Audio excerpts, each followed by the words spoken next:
मंच पर विराजमान आज इस समारोह के माननीय अध्यक्ष जी, मंच पर विराजमान अमर उजाला के वरिष्ठ पत्रकार भाई ज्योति साक्षी जी, और यहाँ पर विशिष्ट अतिथि के रूप में पधारे भाई सुनील दत्त साक्षी जी, बहन उषा मौर्य जी, और आज के इस कार्यक्रम के सभी सम्मानित आयोजकगण,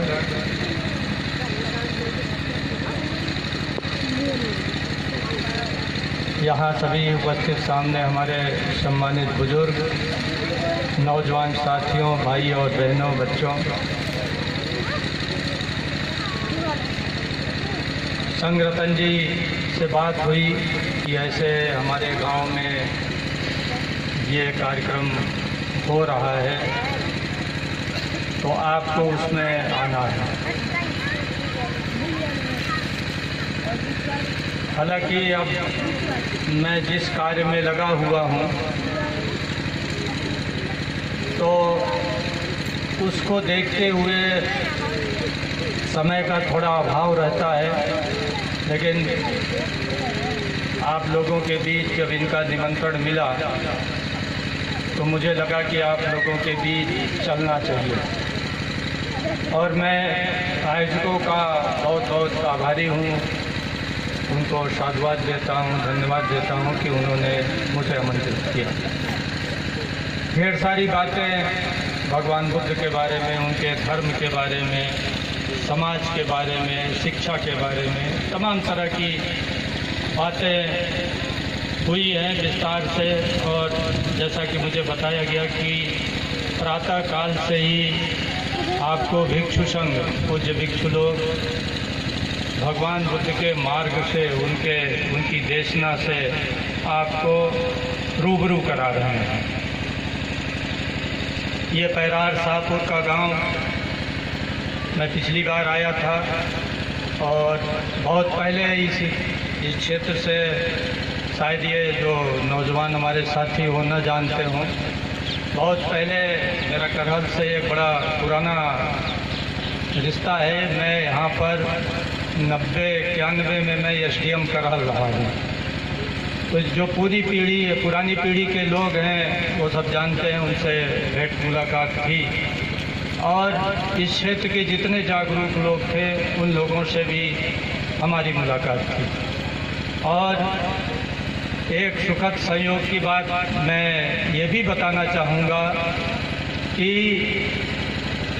जब मैं इसके ठीक पहले, एसडीएम करहल होने के ठीक पहले, मैं एसडीएम कन्नौज था, और कन्नौज में ही मैंने भगवान बुद्ध का धर्म बाकायदे दीक्षा लेकर के ग्रहण किया। और ये घटना वही लगभग 90-91 के आसपास की है। उसके बाद मैं यहाँ करहल में शिफ्ट हुआ। तभी से भगवान बुद्ध के मार्ग को, उनके विचार को, उनके दर्शन को, उनके सोच को जितना कर सकते हैं, क्योंकि ये मार्ग तो अथाह है, अनंत है, इसमें जितने लोग काम करें कम है, क्योंकि इसी मार्ग से हम लोगों का कल्याण होने वाला है, और इसी मार्ग से अब तक हम लोगों का कल्याण हुआ भी है। लेकिन दुर्भाग्य ये है कि आज भगवान बुद्ध का मार्ग यह देश भूल गया। भूल इसलिए गया कि भगवान बुद्ध का मार्ग सीधे सीधे पढ़ाई लिखाई से संबंधित है। इसीलिए भगवान बुद्ध को जब ज्ञान प्राप्त हुआ तो उन्होंने ज्ञान प्राप्ति के पहले, ज्ञान प्राप्ति के बाद उनके मन में संदेह उत्पन्न हुआ कि ये बात जो मैं कहने जाऊंगा लोगों के बीच, पता नहीं वो लोग समझेंगे कि नहीं समझेंगे, उनके बीच इस बात को ले जाना चाहिए कि नहीं ले जाना चाहिए। उन्होंने सोचा कि मुझे ज्ञान प्राप्त हो गया है, मुझे निर्वाण प्राप्त हो गया है, तो मुझे परम सुख की प्राप्ति हो गई है। तो मेरे ख्याल से अब मैं समझता हूँ कि जो परम सुख का प्राप्ति करने का जो माध्यम है, ये ज्ञान, ये रास्ता, ये इतना जटिल है, इतना गूढ़ है कि शायद लोग समझ नहीं पाएंगे। इसलिए मेरा परिश्रम व्यर्थ हो जाएगा, इसलिए उनके बीच जाने का कोई औचित्य नहीं है। लेकिन सभी विद्वान लोग बैठे हैं, तमाम किस्सा कहानी है कि ब्रह्मा और इंद्र और तमाम देवी देवता आए, उनसे अनुरोध किया, उनसे निवेदन किया कि भगवान आपने जो ज्ञान प्राप्त किया है, अगर आप ही तक सीमित रह गया तो ये पूरे विश्व की मानवता तो उसी दुख और कष्ट में पड़ी रहेगी। इसलिए आपके लिए ज़रूरी है कि आपको जो ज्ञान मिला है उसको बांटें। तो भगवान बुद्ध ने ज्ञान बांटने की शुरुआत की और पहली बार आकर के बनारस में 5 लोगों को जो उनका साथ छोड़कर चले आए थे, उनको बौद्ध धर्म में दीक्षित किया उन्होंने। और उन्होंने दीक्षित करने के बाद जब एक बड़ा भिक्षु संघ बन गया तो धम्मचक्र प्रवर्तन आषाढ़ पूर्णिमा के दिन करते हुए उन्होंने कहा कि चरत भिक्षुवे चारिकम बहुजन हिताय बहुजन सुखाय लोकान कम पाए, मनुष्य और प्राणियों के हित के लिए हे भिक्षुओं चारिका करो। और चारिका करने का अर्थ ये नहीं हुआ कि जाकर के उनसे सिर्फ भोजन प्राप्त करिए और धन प्राप्त करिए या दान चंदा लीजिए। चारिका का भगवान बुद्ध का ये अर्थ हुआ कि आप चलते रहिए, लोगों के बीच जाइए, उनके बीच बैठिए, उनके बीच भगवान बुद्ध की जो बात है, जो देशना की बात है, जिससे बहुत से लोगों का सर्व हित की बात है, जिसमें सारे लोगों के कल्याण की बात है, उसके बात को कहिए। तो भगवान बुद्ध का जो मार्ग था वो ज्ञान का मार्ग था। उसको मार्ग तो बहुत सरल है, लेकिन उस समझने के लिए थोड़ी पढ़ाई लिखाई बहुत ज़रूरी थी। और भगवान बुद्ध के समय से इस देश में हमारा जो भिक्षु संघ था, ये आम जनता को पढ़ाने लिखाने के काम की शुरुआत किया। और प्राचीन भारत के जो इतिहास पढ़े हैं, विद्वान लोग हैं, वो सभी जानते हैं कि हमारे भिक्षु जगह जगह उपासकों ने उनके लिए रहने के लिए बौद्ध विहार बनाया और उस बौद्ध विहार में भिक्षु ने रह कर के आम जनता को पढ़ाने का, उनको ज्ञान देने का कार्य भी किया। इसीलिए जब जब इस देश में बौद्ध धर्म मजबूत रहा, इस देश की जनता बहुत ही शिक्षित रही। और आप सभी जानते हैं कि जब अशोक इस देश में सम्राट हुए तो उनको ये लगा कि भगवान बुद्ध के मार्ग से ही इस देश का कल्याण हो सकता है। और क्यों इस देश का कल्याण भगवान बुद्ध के मार्ग से हो सकता है? अभी हमारे एक विद्वान वक्ता बड़ी अच्छी बात कह रहे थे कि हम जाति जात की बात कर रहे हैं, वर्ग वर्ग की बात कर रहे हैं, तो हमारे बीच कैसे एकता बनेगी? तो हमारे बीच एक ऐसी विचारधारा की शुरुआत हुई जिसने इस देश में वर्ण व्यवस्था की स्थापना की कि मानव के 4 प्रकार हैं। मानव की 4 किस्में हैं। एक किस्म ब्राह्मण है, एक किस्म क्षत्रिय है, एक किस्म वैश्य है और एक किस्म शूद्र है। भगवान बुद्ध ने और बुद्धों की एक जो परंपरा थी, अभी भाई सुनील दत्त साकी जी बड़े विस्तार से बता रहे थे कि ये कोई पहले बुद्ध नहीं हुए। बुद्धों की एक परंपरा थी और बुद्धों की परंपरा का अर्थ हुआ कि समता की परंपरा। जितने बुद्ध आए इस देश में सबने समता की, मानवता की, सबके बराबरी की बात, सबके लिए शिक्षा की बात, सबके लिए सुख की बात और सबके लिए एक बराबर मान सम्मान की बात की जो एक परंपरा है, यही बुद्धों की परंपरा है। बाकी तो आप विपश्यना करेंगे, आपके सारे अंदर के मल, सारे अंदर के जो गलत भावनाएं हैं, जो सारा गंदगी है, विचार की गंदगी और हर तरह की गंदगी आपकी समाप्त हो जाएगी। आपको परम सुख प्राप्त होगा, आप अरहत की स्थिति प्राप्त करेंगे, आप इसके बाद जा कर के बुद्ध की भी स्थिति प्राप्त कर लेंगे, आप निर्वाण की स्थिति प्राप्त कर लेंगे। ये तो आध्यात्म की एक चरम स्थिति है। लेकिन भगवान बुद्ध का मार्ग ये जरूरी नहीं कि आध्यात्म की इस चरम स्थिति पर ही आप पहुँचे। भगवान बुद्ध का मार्ग ये आम जनता के लिए दिया हुआ मार्ग है और इसीलिए उन्होंने जब वो जहाँ भी उपदेश अपना देते थे, धर्म देशना देते थे, उसमें भिक्षु संघ के साथ सबसे ज़्यादा गृहस्थ लोग उपस्थित होते थे, उसमें उपासक लोग उपस्थित होते थे। और भगवान बुद्ध के एक बहुत बड़े चेले रहे सारिपुत्र। एक बार लोगों से प्रश्न किया कि सारिपुत्र जी कृपया आप ये बताएं कि निर्वाण या अध्यात्म का ये जो परम स्थिति है, बुद्धत्व की जो स्थिति है, क्या ये सिर्फ भिक्षुओं को प्राप्त होगा कि गृहस्थों को भी प्राप्त होगा, उपासकों को प्राप्त होगा? तो उन्होंने कहा नहीं, यह निर्वाण की स्थिति सिर्फ भिक्षुओं को प्राप्त नहीं होगा।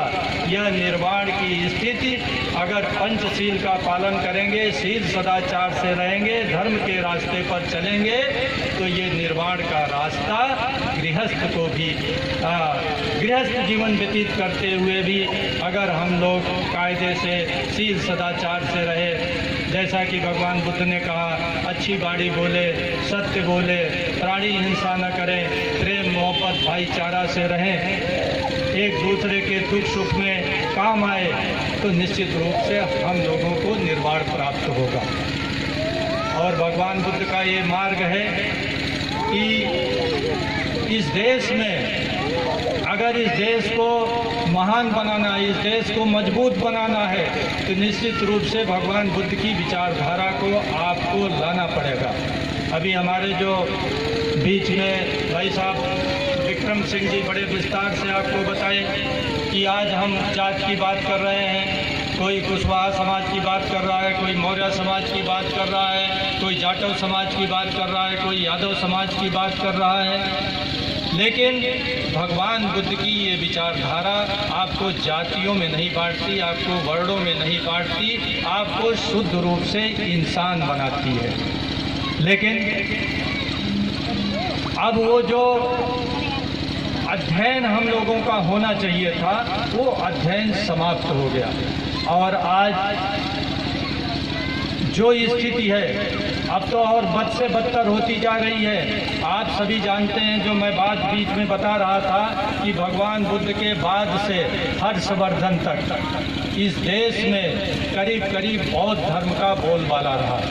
यानी भगवान बुद्ध 6ठी शताब्दी ईसा पूर्व में पैदा हुए और 583 ईसा पूर्व में उनको निर्वाण प्राप्त हुआ, महापरिनिर्वाण प्राप्त हुआ। तो 583 ईसा पूर्व से लेकर के हर्षवर्धन तक यानी 7वीं शताब्दी तक लगभग 1200-1300 सालों तक इस देश में बौद्ध धर्म का बोलबाला रहा और 90% इस देश के लोग बौद्ध धर्म के अनुयायी रहे। और ये क्यों संभव हो पाया? इसलिए संभव हो पाया कि आपके हाथ में सत्ता रही। ये इसलिए संभव हो पाया कि बौद्ध राजा हुए, बौद्ध परंपरा के तमाम राजे महाराजे हुए, अशोक हुए, कनिष्क हुए, तमाम गुप्त राजा थे जो बौद्ध परंपरा के बौद्ध धर्म के अनुयायी हुए, हर्ष हुए। तो इन लोगों ने आम जनता के कल्याण के लिए, आम लोगों के पढ़ाने लिखाने, उनको मजबूत करने, उनके सुख सुविधा के लिए ढेर सारा कार्य किया। लेकिन दुर्भाग्य है कि हर्षवर्धन के बाद इस देश में सामंतों का युग आया और सामंती युग में ही लोगों ने मिल करके इस देश में वर्ण व्यवस्था लागू की। जब बुद्ध ने मानवता की बात की, समता की बात की कि सभी मानव बराबर हैं, तो उन्होंने कहा कि अगर मानव बराबर रहेंगे तो ये सामंतवाद नहीं लागू हो पाएगा। और चूंकि बुद्ध मानव के बराबरी की बात करते हैं, इसलिए बुद्ध को ही समाप्त करके ही वर्ण व्यवस्था इस देश में कायम किया जा सकता है। ये तो व्यर्थ की बातें होती हैं कि मुसलमानों ने तमाम मठों को समाप्त कर दिया। अगर आप कायदे से इतिहास का अध्ययन करें तो पाएंगे कि राजपूत काल में ही बौद्ध धर्म का धीरे धीरे इस देश में समापन कर दिया गया, उनके मठों पर कब्जा कर लिया गया। उनके जो आम आदमी की जीवन में तमाम भिक्षु लोग उपदेश दिया करते थे, उन्हें को डराने धमकाने और उनको यहाँ से भगाने का काम भी किया गया। तो जब आपके भिक्षु नहीं रहे, बौद्ध विहार नहीं रहे, इसका अध्ययन और अध्यापन नहीं रहा, इसका ज्ञान नहीं रहा, तो बौद्ध धर्म इस देश से विलुप्त हो गया। और बौद्ध धर्म के विलुप्त होने का अर्थ हुआ इस देश की एकता और अखंडता भी खतरे में पड़ गई, क्योंकि इस देश में श्रवण संस्कृत के लोगों ने ही अखंड भारत बनाया था। श्रवण संस्कृत में जैन धर्म, बौद्ध धर्म, दोनों धर्म आते हैं। आप लोगों को ये मालूम होना चाहिए कि एक तबका यहाँ ऐसा है जो अखंड भारत ढेर सारी बातें करते हैं कि अखंड भारत होना चाहिए, लेकिन इन लोगों को ये पता नहीं कि अखंड भारत की स्थापना कैसे होती है।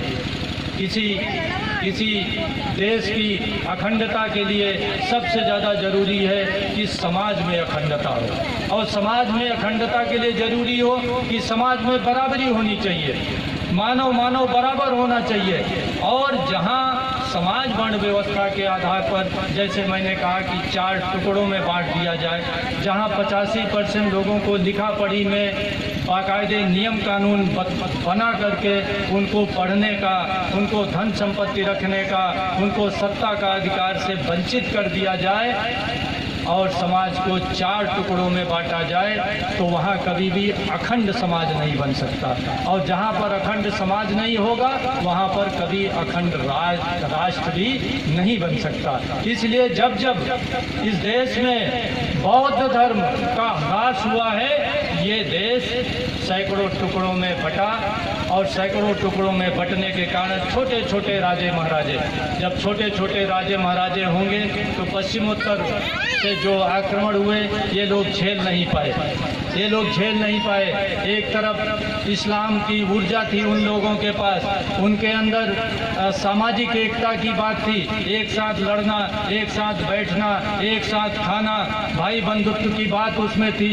और एक तरफ ये हिंदुस्तान का नज़ारा था, हिंदू कुश पर्वत के इस तरफ कि हम लोग वर्णों में बटे थे, हम लोग जातियों में बटे थे, हम छोटे छोटे राज्यों में बटे थे। हमारे सारे राजे महाराजे एक एक फीट की मूछे लिए टहल रहे थे, कोई किसी से कम अपने को नहीं समझ रहा था, इसलिए पूरा देश बर्बाद हो गया।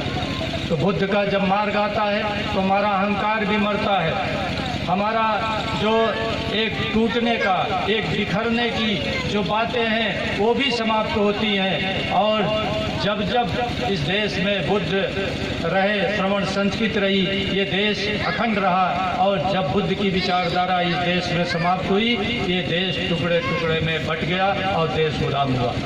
लेकिन मित्रों, अब आप कहेंगे ये तो लोकतंत्र है। अब देश भले इस समय पाकिस्तान, बांग्लादेश और इंडिया, इसके तीन देश के रूप में बट गया। ये पहले तो अखंड भारत था ही, लेकिन हिंदू मुसलमान की बात करते करते लोगों ने इस देश को 3 भागों में बांट दिया। आज बांग्लादेश, पाकिस्तान और भारत, ये 3 भागों में बटा हुआ हमारा देश है। और जबकि चंद्रगुप्त के समय से देखिए तो पूरा अखंड भारत हिंदू कुश के पूरब की तरफ, हिंदू कुश के इस तरफ पूरा भारत जो दोनों तरफ समुद्र से लगा हुआ है, और हिमालय में एक तरफ है, एक तरफ हिंदू कुश पर्वत है, सब मिलाकर इतना बड़ा हमारा भारत था। इतना बड़ा हमारा भारत टुकड़ों टुकड़ों में किस विचारधारा ने की? मनुवादी विचारधारा ने की, ब्राह्मणवादी विचारधारा ने की, और इन्हीं विचारधारा ने भगवान बुद्ध को इस देश से समाप्त करने का कार्य भी किया।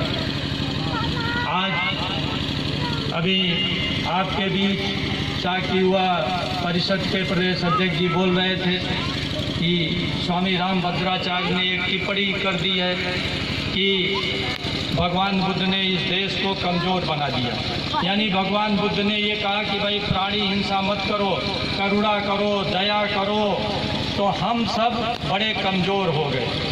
ये भी एक इतिहास का बहुत बड़ा झूठ है। इतिहास का इतना बड़ा झूठ है कि, लेकिन अब ये झूठ आपको पता कैसे चले? जब आपकी पढ़ाई लिखाई हो, हमारे नौजवानों की पढ़ाई लिखाई हो, तब तो पता चले।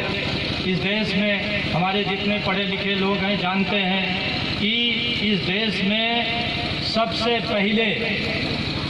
पहले इस देश में अखंड भारत के नींव रखने का कार्य एक नाई बिरादरी के महापद्मनंद ने किया। अखंड भारत की शुरुआत नाई बिरादरी के महापद्मनंद ने किया। और महापद्मनंद किस धर्म के अनुयायी थे? महापद्मनंद जी जैन धर्म के अनुयायी थे। और जैन धर्म श्रवण परंपरा का एक अंग है। और जैन धर्म बल्कि बुद्ध से भी आगे बढ़ करके अहिंसा परमो धर्म की बात जैन धर्म करता है। लेकिन जो सम्राट जैन धर्म का अनुयायी है, जिसका सिद्धांत है अहिंसा परमो धर्म, उसने इस उत्तर भारत के सारे छोटे छोटे राज्यों को समाप्त करके, और समाप्त किया होगा तो कोई आरती उतार कर तो नहीं समाप्त किया होगा ना। समाप्त किया होगा तो युद्ध करके, तलवार के बल पर, सेना के बल पर उसने समाप्त किया होगा। तो उत्तर भारत के सारे छोटे छोटे राजाओं को समाप्त करके जैन धर्म का अनुयायी महापद्मनंद पहली बार अखंड भारत की शुरुआत इस देश में की। दूसरा घटना आप देखिए कि सम्राट चंद्रगुप्त खुद जैन धर्म के अनुयायी थे। सम्राट चंद्रगुप्त खुद जैन धर्म के अनुयायी थे, जिसका फिर मैं बताऊंगा कि अहिंसा परमो धर्म, कि अहिंसा में विश्वास रखना चाहिए, प्राणी हत्या मत करिए, उसका मूल सिद्धांत है। लेकिन चंद्रगुप्त ने तलवार के बल पर, महापद्मनंद ने जो अखंड भारत के निर्माण का शुरुआत किया था, उस परंपरा को आगे बढ़ाते हुए पूरे देश को अखंड कर दिया। और यहाँ तक कि सेल्यूकस जैसे यूनानी योद्धा को उन्होंने पराजित किया। और हिंदू कुश के उस पार भी आज जो अफगानिस्तान में तमाम इलाके हैं, वो इलाके उन्होंने यूनानी राजाओं महाराजाओं से प्राप्त कर अखंड भारत में सम्मिलित किया। और वो कुछ किस धर्म के अनुयायी थे? वो जैन धर्म के अनुयायी थे। और वो भी श्रवण परंपरा का एक धर्म है। इसके बाद आप आइए, सम्राट अशोक, वो बौद्ध धर्म के अनुयायी बने। और तमाम तरह के प्रश्न आप लोगों के बीच, नौजवानों के बीच हमारे सोशल मीडिया पर डाल देते हैं कि पंचों बताइए कि सम्राट चंद्रगुप्त या सम्राट अशोक जब जैन नहीं थे, बौद्ध धर्म नहीं अपनाए थे, तो किस धर्म के अनुयायी थे? अब जब हमारा अध्ययन नहीं है तो उल्टा पुल्टा लोग बोल देते थे कि ये तो फला धर्म के अनुयायी थे, और एक ऐसे धर्म से जोड़ देते हैं जिस धर्म का उस समय उदय भी नहीं हुआ था।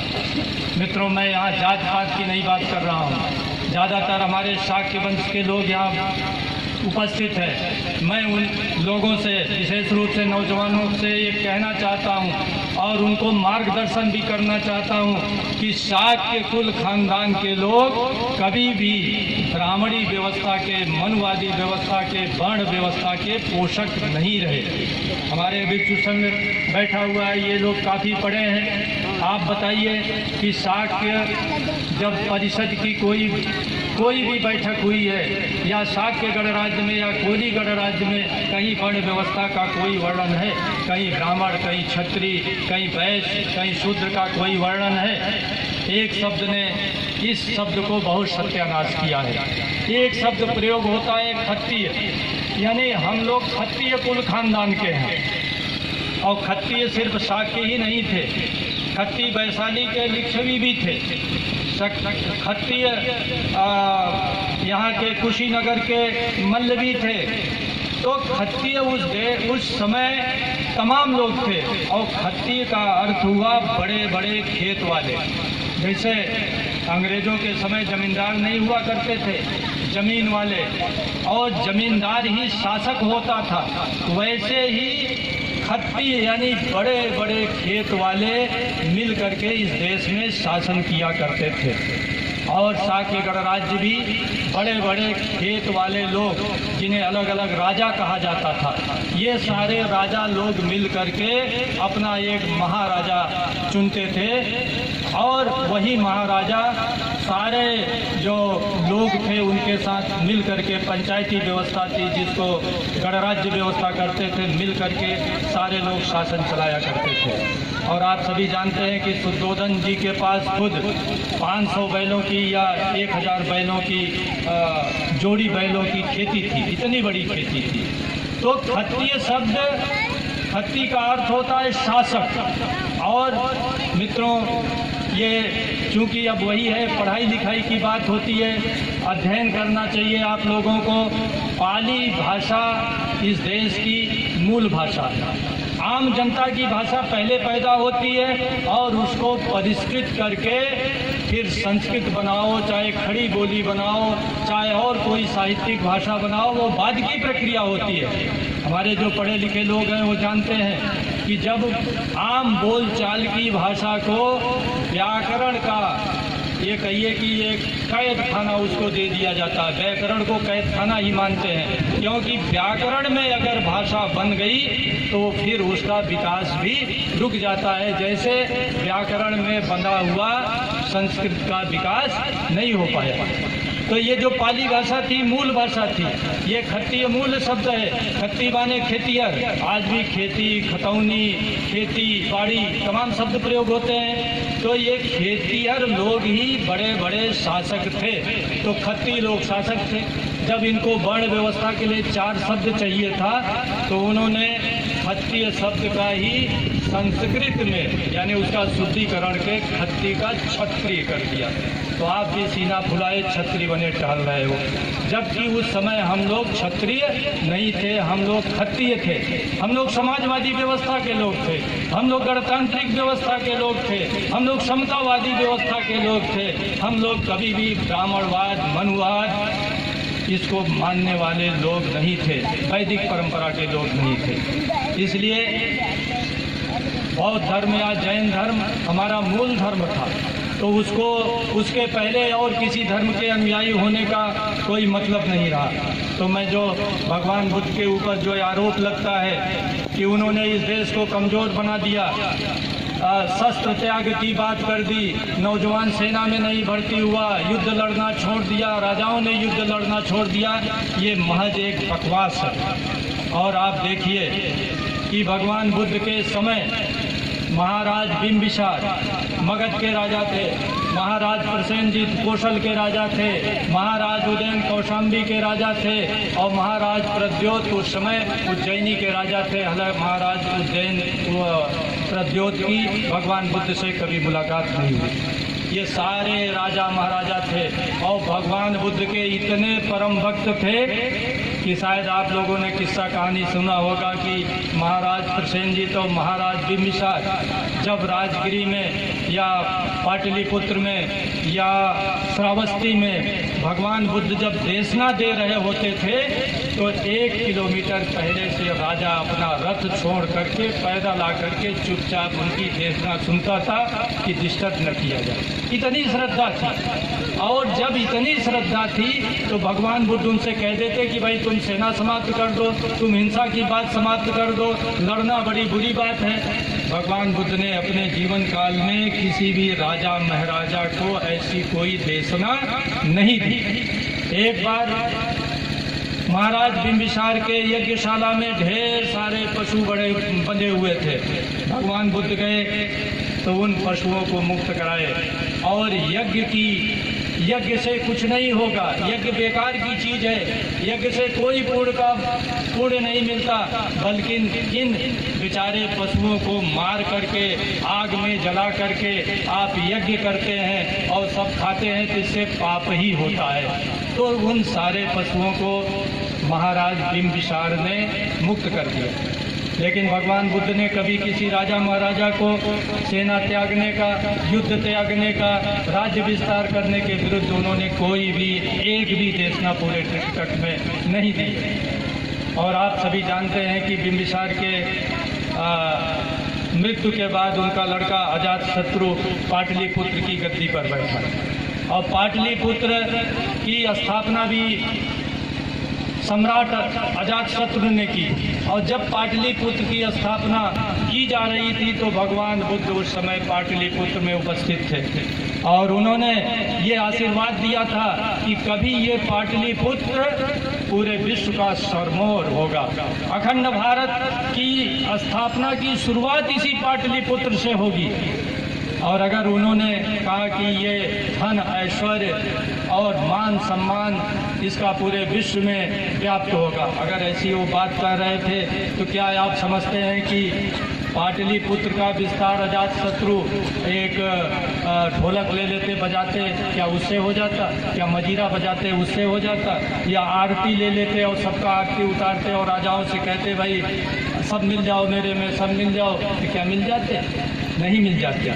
ये बिना युद्ध के संभव नहीं था, बिना शौर्य के संभव नहीं था, बिना तलवार के संभव नहीं था।